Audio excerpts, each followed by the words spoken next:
କିଛି ଖୋଜୁଥିବା ବେଳେ ଅନ୍ୟ କିଛି ମିଳିଯିବା ସାଧାରଣ କଥା।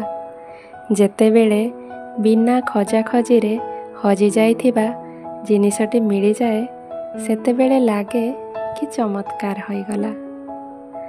କଥାଟି ମନକୁ ପାଇଗଲା ଭଳି ଲାଗୁଛି। ସତ କହିଲି ନା ନାହିଁ କହିବେ ସମସ୍ତେ।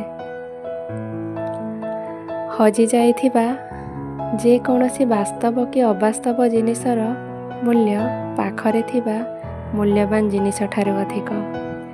ଯେମିତି ମୋ ପାଇଁ ମୋ ହଜିଯାଇଥିବା ଲିଖିତ ଗଳ୍ପର ମୂଲ୍ୟ, ସେମିତି ଆପଣମାନଙ୍କର ମଧ୍ୟ କିଛି ନା କିଛି ମୂଲ୍ୟବାନ ଜିନିଷ ଥିବ। ମନେ ପକାଇ ଦେଖନ୍ତୁ, ମନର କେଉଁ କୋଣରେ ଗଚ୍ଛିତ ଥିବ ନିଶ୍ଚିତ। ବୁଝିଗଲି ସମସ୍ତଙ୍କର ମନର କଥାକୁ। ଏବେ ବୁଝାଇ କହିବି, ଶୁଣ।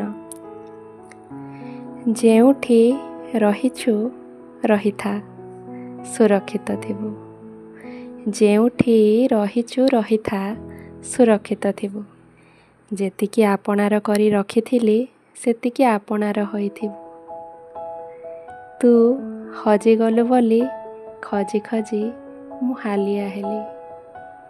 ଖୋଜି ଖୋଜି ମୁଁ ହାଲିଆ ହେଲି। ତତେ ଖୋଜୁ ଖୋଜୁ ପାଖରେ ଥିବା ମୂଲ୍ୟବାନ ଜିନିଷକୁ ଅନାଦର କଲି। ଏବେ ଆସି ଖୋଜିବାରୁ ସେ ସମସ୍ତ ମୂଲ୍ୟବାନ ଜିନିଷକୁ ହାତଛଡ଼ା କରିସାରିଥିଲି ବୋଲି ଜାଣିବାକୁ ପାଇଲି।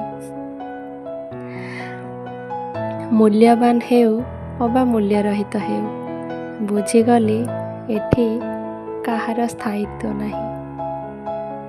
ବୁଝିଗଲି ଏଠି କାହାର ସ୍ଥାୟିତ୍ୱ ନାହିଁ। ଧନ୍ୟବାଦ।